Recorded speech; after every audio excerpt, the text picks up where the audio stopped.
মানে আমার বাড়ি আমার বউ নেই, মানে যার বউ নেই তার তো কেউ নেই। যার বউ নেই তার বলে কেউ নেই।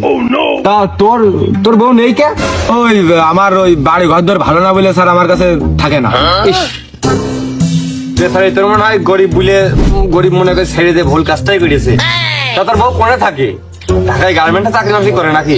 স্যার ওই আমেরিকায় থাকে স্যার, ওই হোয়াইট হাউসের ওই যে দক্ষিণে ওই ওয়াশিংটনে ওই 8 বিঘার উপরে একটা বাংলা আছে, ওই বাংলায় থাকে স্যার। আমি পারি না আর পারি না। তাহলে আমার বউ আমার কি দিকে থাকে? স্যার আমার দিক তাকিয়েন না স্যার, আমি আর মরে গেছি স্যার। স্যার আপনি যা করবার করেন, আমি আপাতত ডিপ্রেশন আছি স্যার। রে ও বলছে কি রে? তোর কি বাইরে মাঠে 8 ছটা জমি আছে, 8 কাটা আছে? আমার তো 8 ছটাকও নেই। এর বউ বলে আমেরিকায় 8 বিঘের বাংলায় থাকে, তাই তো হোয়াইট হাউসের দক্ষিণে বলে ওয়াশিংটনে। বাবু রে, এ টাকা দূষণ দিয়ে কাম ঠুক করে কি?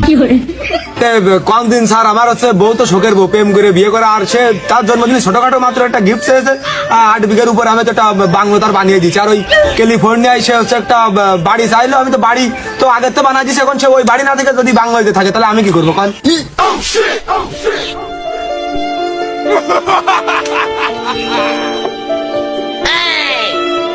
আরে টাকার কথাই দিস নে, টাকার গরম লাগতেছে, আবহাওয়ার গরম না।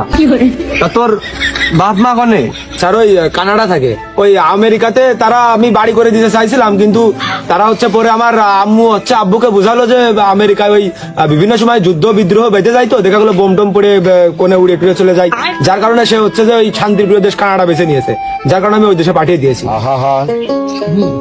আমি পারি না আর পারি না। তুমি কি আছেন? ও স্যার না গেছেন?